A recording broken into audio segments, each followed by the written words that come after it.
स्वागत है आपका हमारे YouTube चैनल फिजिक्स पॉइंट में। स्थिर वैद्युतिकी के लेक्चर सीरीज में आज का अपना टॉपिक है एक समान विद्युत क्षेत्र में विद्युत द्विध्रुव पर बल एवं बलाघूर्ण। यानी विद्युत द्विध्रुव पर अपन को परिणामी बल ज्ञात करना है और बल आघूर्ण ज्ञात करना है। इस चैप्टर का ये अंतिम टॉपिक है।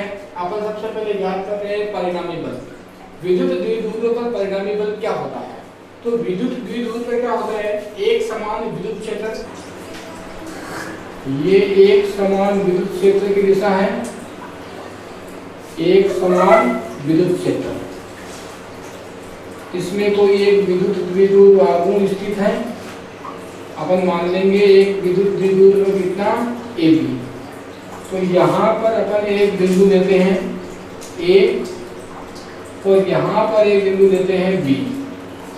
ये AB बिंदु किसका निर्माण करता है? विद्युत द्विध्रुव का। तो ये यहाँ पर बिंदु है A और ये यहाँ पर बिंदु है B और इनके बीच की दूरी ये जो है वो कितनी है? 2a दूरी है। यहाँ पर +q आवेश स्थित है और यहाँ पर -q आवेश स्थित है और ये विद्युत क्षेत्र किसकी दिशा है? E की दिशा।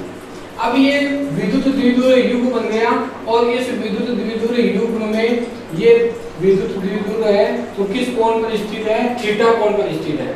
अपन को यहाँ पर परिणामी बल याद करना है। तो देखो ये जो एक समान विद्युत क्षेत्र है, ये इस विद्युत क्षेत्र है वो इस धनावेश पर भी बल लगाएगा और ये विद्युत क्षेत्र इस ऋणावेश पर भी बल लगाएगा। इससे पहले एक लेक्चर में अपने विद्युत क्षेत्र के कारण आवेश पर विद्युत बल पढ़ा था। एक बार मैं आपको यहाँ दोबारा वो रिवीजन करवाता हूँ कि किस प्रकार से विद्युत बल होगा। ये अपने पास में एक धनावेशित प्लेट है प्लस की, थोड़ा सा इसको ध्यान देना, वापस आपके ये रिवीजन होगा। ये यहाँ पर एक ऋणावेशित प्लेट है माइनस। जैसा कि आपको पता है विद्युत क्षेत्र धनावेश से बाहर की ओर और ऋणावेश की ओर होता है। यानी विद्युत क्षेत्र की दिशा यदि यहाँ पर दर्शाएं तो इन रेखाओं द्वारा विद्युत क्षेत्र की दिशा को अपन ऐसे प्रदर्शित करेंगे और विद्युत क्षेत्र की दिशा को इस तीर के चिन्ह द्वारा ऐसे दर्शाएंगे। पहले की वीडियो में मैंने आपको अच्छी तरह से बताया है। तो विद्युत क्षेत्र की जो दिशा है वो धनावेश से ऋणावेश की ओर हो गई, इस E की दिशा, जो यहाँ पर मैंने अभी यहाँ पर एक थोड़ी सी पॉइंटों के रूप में दर्शाया है। अब ये विद्युत क्षेत्र इस धनावेश पर बल लगाएगा और ये विद्युत क्षेत्र इस धनावेश ऋणावेश पर बल लगाएगा, तो उसकी दिशा किस प्रकार से होगी वो दिशा है निर्धारित करने के लिए एक पीछे के लेक्चर में पढ़े टॉपिक को मैं यहाँ दोबारा बता रहा हूँ आपको। यहाँ इस बिंदु पर एक अपन ने क्या रख दिया? प्लस आवेश रख दिया, ठीक है। और विद्युत क्षेत्र के कारण किसी भी आवेश पर जो बल लगता है वो E बराबर क्या होता है? F/Q0 सूत्र होता है। तो यहाँ से F बराबर कितना आ जाता है? Q0 E आ जाता है। अब ये धनावेश अपन इसके बीच में इस विद्युत क्षेत्र में रखा तो इस धनावेश और इस धनावेश में क्या होता है? प्रतिकर्षण होता है, अर्थात ये जो धनावेश होता है वो इस प्लेट से दूर हटता है और इस ऋणावेश की ओर इस ऋणावेश प्लेट की ओर ये धनावेश क्या होता है? आकर्षित होता है। तो ये गति करके इस प्रकार से गति करता है। तो इसकी गति करने की दिशा ये होगी, विद्युत क्षेत्र की दिशा भी ये होगी। तो धनावेश पर जो F बराबर QE जो बल लग रहा है, जो धनावेश पर लग रहा है वो विद्युत क्षेत्र की क्या होता है? दिशा में ही होता है। तो इस धनावेश पर जो बल लगेगा उसकी दिशा विद्युत क्षेत्र की दिशा में होगी।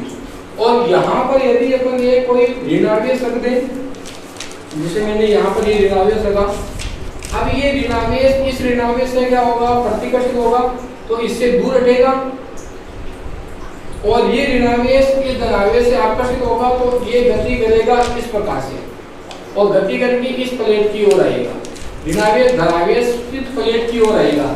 तो यहाँ पर जो F बराबर जो QE जो बल लग रहा है इस ऋणावेश पर ये जो बल लग रहा है, देखो विद्युत क्षेत्र की दिशा इस दिशा में है और इस ऋणावेश पर ये बल इस दिशा में लग रहा है। तो ऋणावेश पर जो बल लग रहा है वो विद्युत क्षेत्र की विपरीत दिशा में लग रहा है। धनावेश पर जो बल लगेगा वो तो विद्युत क्षेत्र की दिशा में ही होगा, जबकि इसमें क्या होगा, विपरीत दिशा में होगा। तो यहाँ पर ये धनावेश रखा गया इस बिंदु पर, तो इस बिंदु पर धनावेश पर ये यहाँ ये जो बल लगेगा, ये वाला बल, ये किस पर बल लग रहा है, धनावेश पर लग रहा है। F बराबर कितना, QE। तो इस पॉइंट के अनुसार इसकी दिशा विद्युत क्षेत्र की दिशा में होगी, तो ये F बराबर QE यहाँ पर लिखेंगे विद्युत क्षेत्र की दिशा में, विद्युत क्षेत्र की दिशा में। आया यहाँ तक हमें।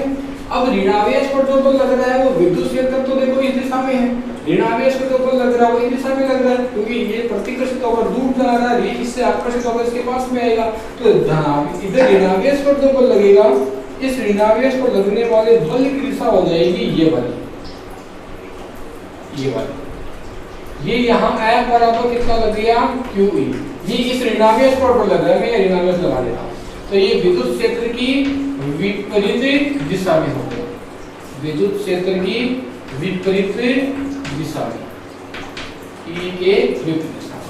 अब यही धनावेश पर ये विद्युत क्षेत्र इस धनावेश पर QE बल लगा रहा है जो विद्युत क्षेत्र की दिशा में हो रहा है, और यही विद्युत क्षेत्र इस ऋणावेश पर बल लगा रहा है जो विद्युत क्षेत्र की विपरीत दिशा में है। तो इस द्विध्रुव पर ये दोनों बल लग रहे हैं, तो परिणामी बल अपन ज्ञात करेंगे। तो परिणामी बल किस प्रकार से ज्ञात करेंगे, अब इसको अपन शब्दों में लिखें, किस प्रकार से लिख सकते हैं। अब ये अपने पास एक विद्युत द्विध्रुव AB है जो एक समान विद्युत क्षेत्र E सदिश पे थीटा कोण पर स्थित है। तो यहाँ लिखते हैं, माना AB एक धनावेश पर बल, धनावेश पर बल क्या हो जाएगा, F प्लस Q पर लग रहा है, और विद्युत क्षेत्र के कारण लगने वाला बल इस सूत्र से लेंगे, तो E बराबर है बटा Q, तो F बराबर कितना हो गया, QE। तो ये हो गया QE। समीकरण 1। दिशा दर्शाएं, तो विद्युत क्षेत्र की दिशा में होगा, यहां से मैंने आपको समझाया E सदिश की दिशा में, E सदिश की दिशा में। इसी प्रकार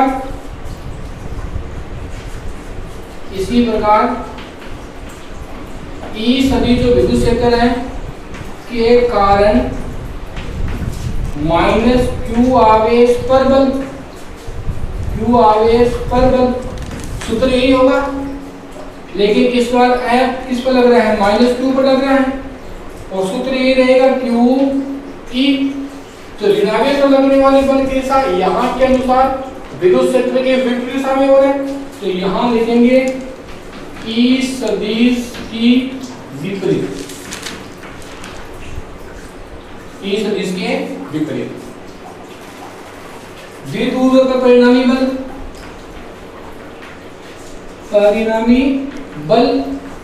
F है, तो परिणामी बल यदि F है तो बल यहां से क्या करेंगे, तो परिणामी बल F बराबर कितना हो गया, F प्लस Q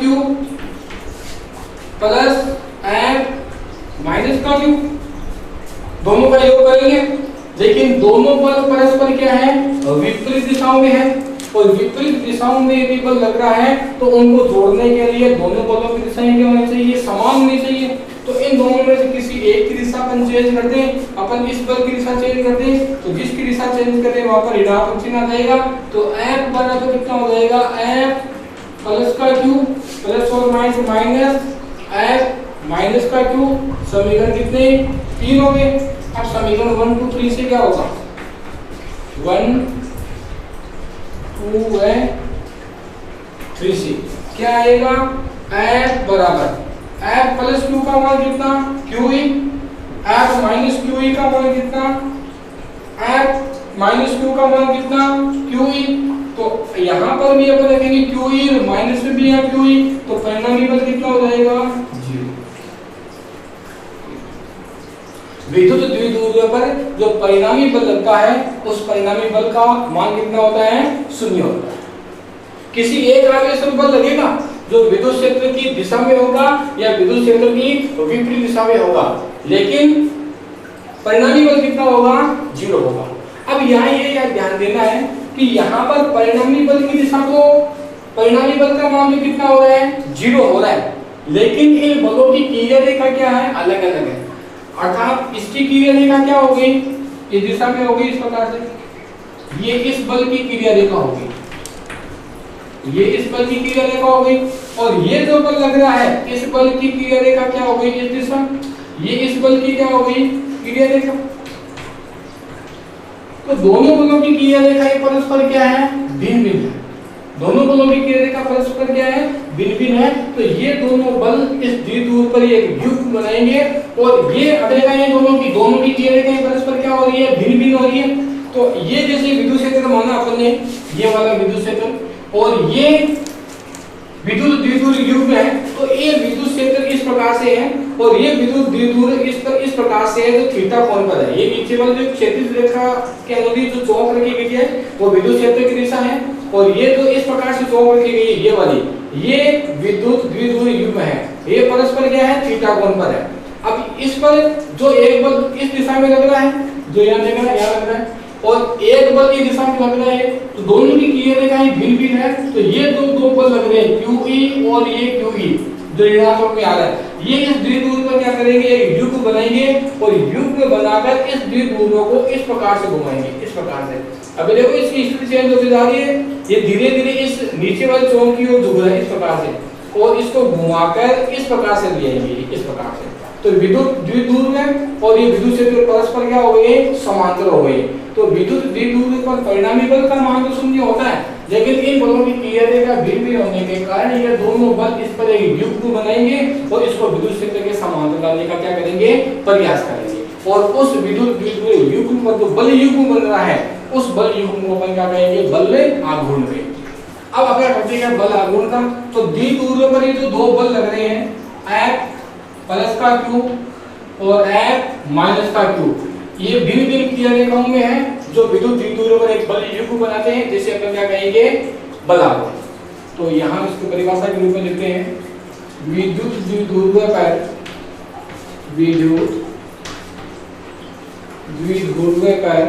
ये है आता है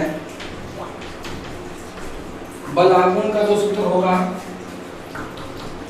बल आघूर्ण का जो सूत्र होगा वो होगा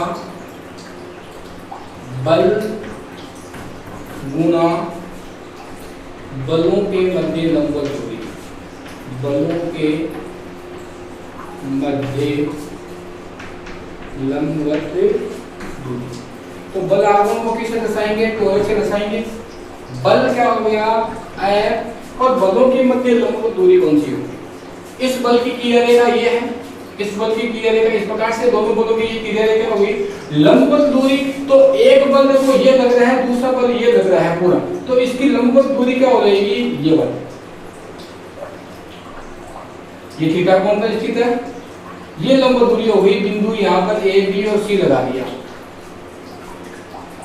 तो लंबवत दूरी इस थीटा के सामने वाली दूरी ये हो जाएगी। तो लंबवत दूरी कौन सी हो गई, AC, समीकरण नंबर, लंबवत दूरी हो गई AC, समीकरण नंबर 1। अब बल का परिमाण, यहाँ पर दो प्रकार के बल लग रहे हैं, एक तो F प्लस Q का बल लग रहा है जो QE है, और एक F माइनस Q पर लग रहा है जो विपरीत दिशा में है, तो QE ये हो जाएगा।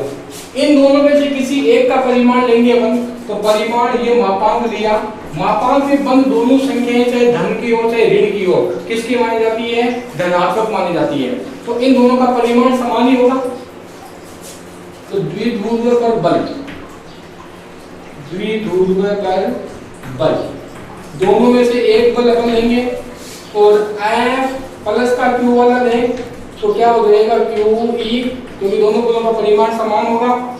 अब लंबवत दूरी, इसका मान क्या करें, तो समकोण त्रिभुज कौन सा बन रहा है, ACB में, ACB में अपन को कौन सी भुजा ज्ञात करनी है, AC भुजा ज्ञात करनी है। समकोण त्रिभुज में देखो ये थीटा बन गया, तो ये लंब हो गया, और 90 डिग्री यहाँ बन जाए तो ये कर्ण हो जाएगा। समकोण त्रिभुज में एक भुजा अपन को ज्ञात करनी है, और दूसरी भुजा अपन को दी हुई है, तो ज्ञात कौन सी करनी है, अपन को लंब ज्ञात करना है, और दी हुई भुजा कौन सी है, दोनों आगे के बीच की दूरी 2 है, जो कर्ण है, तो लंब बटा कर्ण, किसी भी प्रकार के समकोण त्रिभुज में एक भुजा दी हुई है और दूसरी भुजा ज्ञात करनी है तो उन दोनों भुजाओं का अपन अनुपात ज्ञात कर लेते हैं।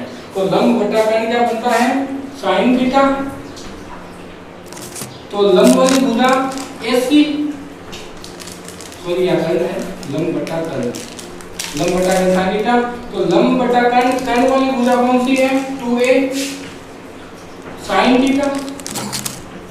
तो यहां से AC का मान कितना आ गया, 2A साइन थीटा, समीकरण में कितने T।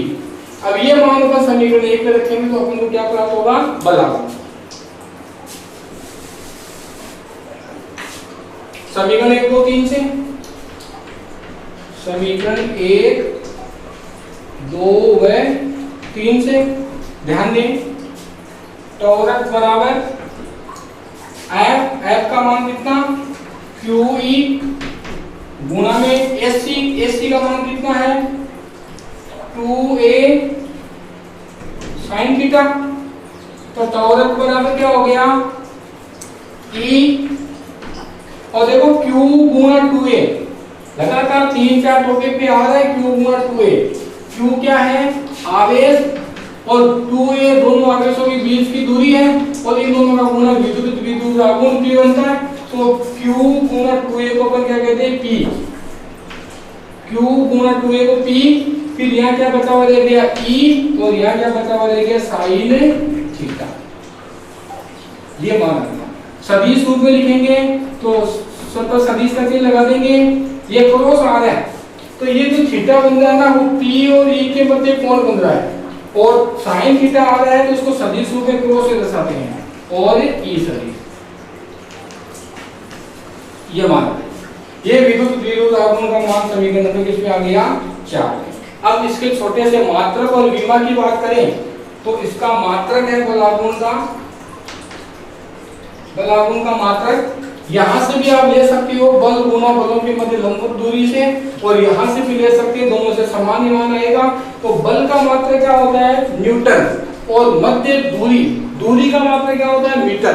तो मात्रक क्या बन गया, न्यूटन गुना मीटर। और इसकी विमा की बात करें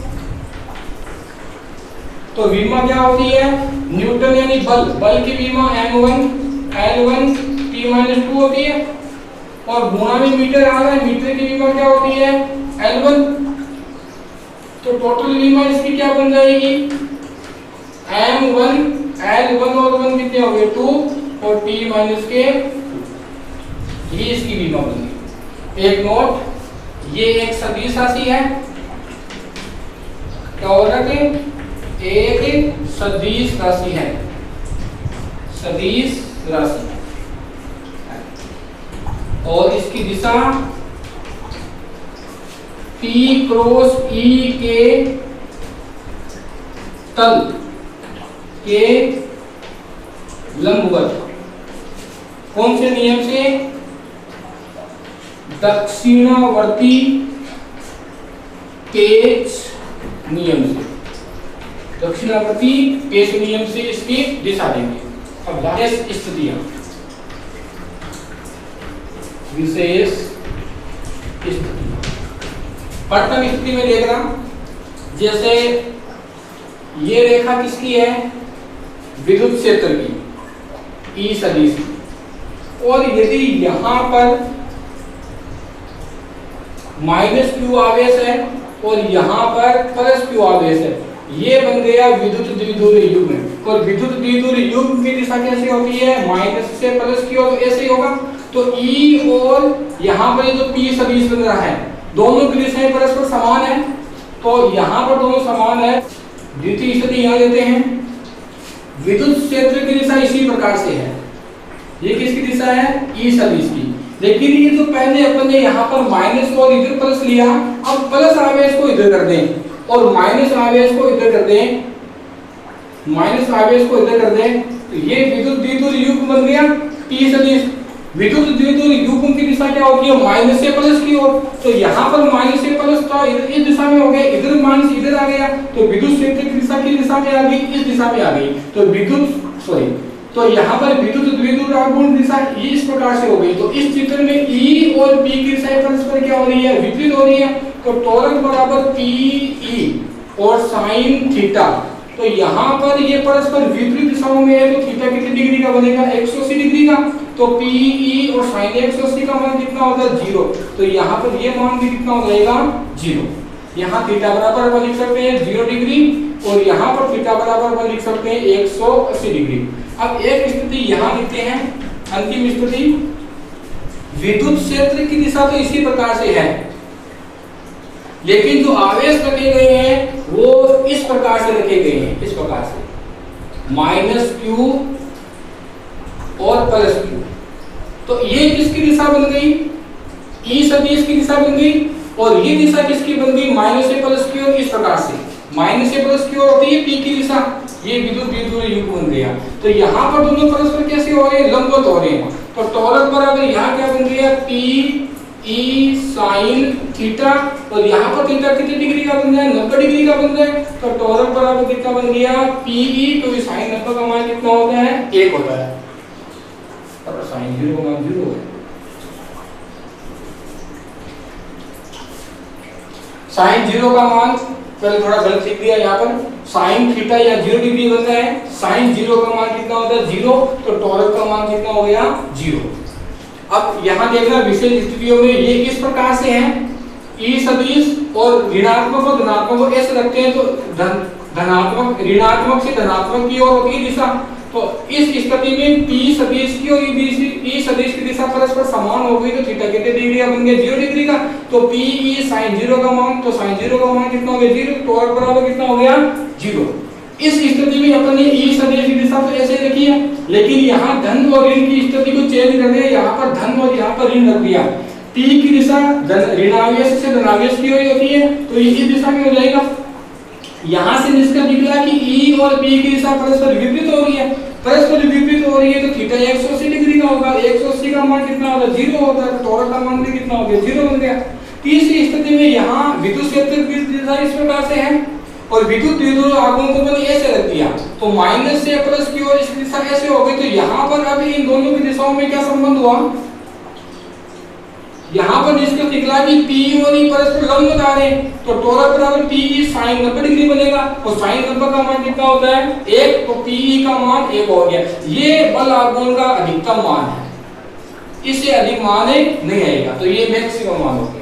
इसी टॉपिक के साथ यहाँ पर अपना स्थिर वैद्युतिकी की लेक्चर सीरीज का विद्युत क्षेत्र और आवेश वाला प्रथम जो अध्याय है, लेक्चर है, वो यहाँ पर इसी टॉपिक के साथ समाप्त हुआ। अगले वीडियो में इस चैप्टर के अपन कुछ न्यूमेरिकल प्रश्नों को हल करेंगे। तब तक के लिए धन्यवाद।